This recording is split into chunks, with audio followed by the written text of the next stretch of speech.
मोदी हमारा पति, हमारा भाई, हमारा बाप, हमारा गुरु है।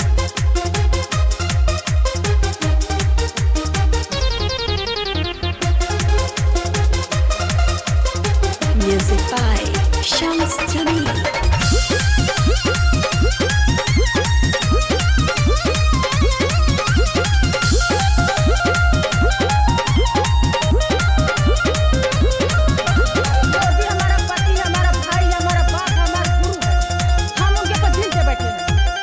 साइकिल कमल में टक्कर बाटे नेताजी परेशान, योगी जी के रक्षा करी है रामचंद्र भगवान। साइकिल कमल में टक्कर बाटे नेताजी परेशान, योगी जी के रक्षा करी है रामचंद्र भगवान। केहू बोले ला अखिलेश कमाल करी है, केहू बोले कि योगी खुशहाल करी है, केहू बोले ला योगी खुशहाल करी है। साइकिल कमल में टक्कर बाटे नेताजी परेशान, योगी जी के रक्षा करी है रामचंद्र भगवान। केहू बोले ला अखिलेश कमाल करी है, केहू बोले कि योगी खुशहाल करी है, केहू बोले कि योगी खुशहाल करी है।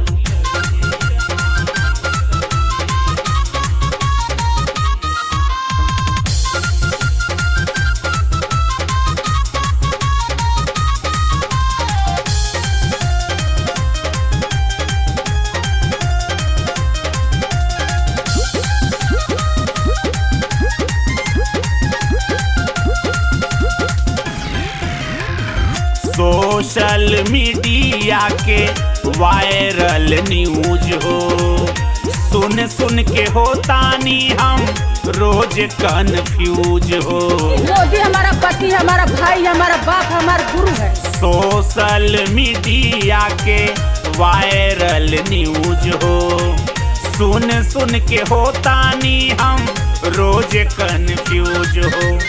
अखिलेश यादव कॉलेजियन से बोले खुल के भैया, लैपटॉप फिर से हम देंगे नाचो ताता थैया।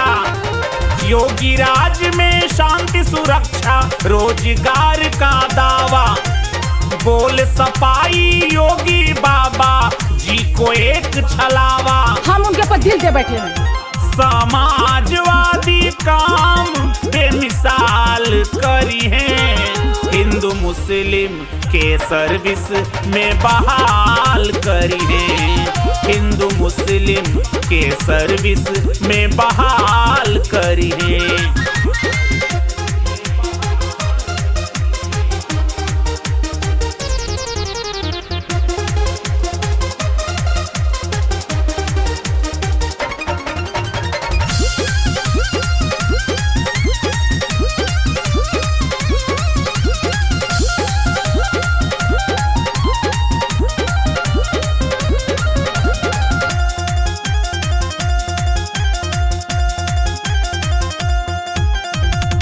हो कट के बिजली पानी मुफ्त के अनाज हो, अखिलेश योगी जी के अलग अंदाज हो।